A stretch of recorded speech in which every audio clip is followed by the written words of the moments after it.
আসসালামু আলাইকুম বন্ধুরা, কেমন আছেন? আজ আমরা একটা খুব সুস্বাদু মাছের রেসিপি শেয়ার করব। যদিও এটাকে অনেকেই গরিবের বোয়াল মাছ বলে ডাকে।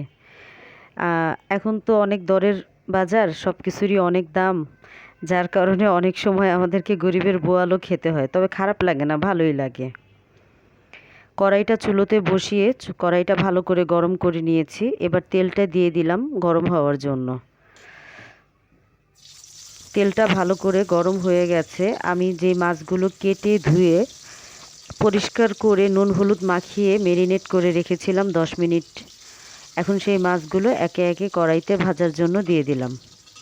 মাছটা আমি দুই সাইড লাল লাল করে ভেজে নেব। এবার নিশ্চয়ই সকলে চিনতে পেরেছেন সেই সুস্বাদু কাটা ছাড়া মাছ। কাটা ছাড়া মাছ বলবো না, এক কাটার মাছ। কাটা বাছাবাছি তেমন একটা ঝামেলা নেই। পাঙ্গাস মাছ, আজকে পাঙ্গাস মাছ রান্না করতেছি এবং সেটা আপনাদের সাথে শেয়ার করতেছি। আমি জানি আপনারা আমার চাইতেও খুব ভালো রান্না করতে পারেন। আমি খুব বেশি একটা ভালো রান্না করতে জানি না।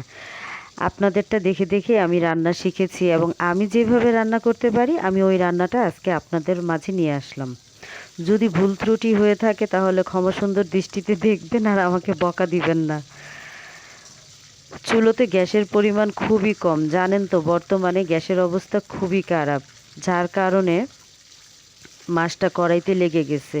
যদি ফুল আঁচে মাছটা ভাজতে পারতাম তাহলে ভালোভাবে মাছটা ভাজা যেত। অল্প গ্যাসের কারণে মাছ থেকে পানি ছেড়ে দিয়েছে এবং মাছটা কড়াইতে লেগে গেছে। কি আর করার আছে, আমরা যেহেতু গরিব মানুষ আমাদেরকে এতটুকু কষ্ট সহ্য করতেই হবে।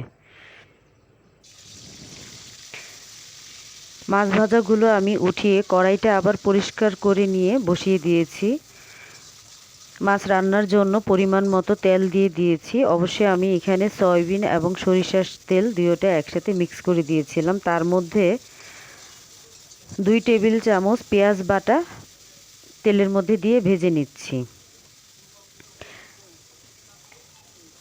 1 চামচ পরিমাণ কাঁচামরিচ বাটা দিয়ে দিলাম। এখন তো কাঁচামরিচের দাম একটু সস্তা, তাই খেতে আর কৃপণতা করি না। বাটা মশলা দিয়ে তরিতরকারি রান্না করলে একটু অন্যরকমই স্বাদ আসে। যদিও সব কিছু বাটা মশলা না।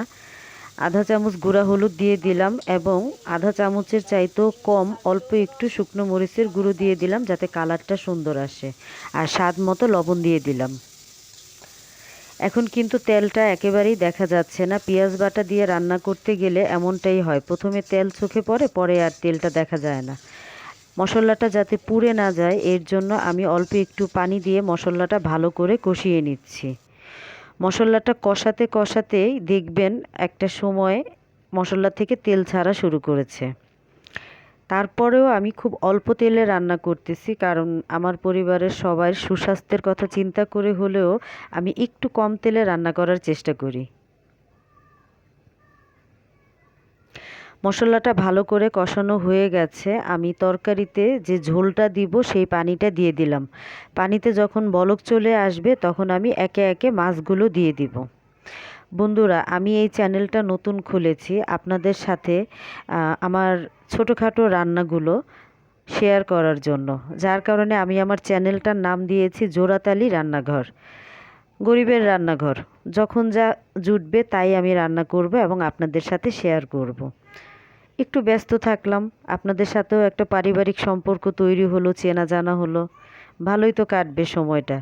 2025 সাল শুরু হয়ে গেছে। যদিও ইউটিউবে আসতে আসতে একটু দেরি করে ফেলছি, তারপরেও সাহস করে এসেই পড়লাম। খুব ভয় পাচ্ছিলাম, কেমন না কেমন করব, পারবো কি পারবো না। এখনও কিন্তু ভয় কাটে নাই, কারণ মাত্র তো শুরু করলাম। মাছের ঝোলটা গা মাখা হয়ে গেছে, আমি আর ঝোলটা টানাবো না, তাই কেটে রাখা ধনিয়া পাতাগুলো দিয়ে দিলাম। খুব অল্প মশলায় কিন্তু আমি আজকে রান্নাটা করলাম। জিরা, ধনিয়া কোনো কিছুই কিন্তু ব্যবহার করিনি। এইভাবে একবার রান্না করে খেয়ে দেখবেন, খাবারটা কিন্তু দারুণ লাগে, অসাধারণ। আমি কিন্তু এই খাবারটা খাওয়ার পর কিন্তু ভয়েস ওভার করছি।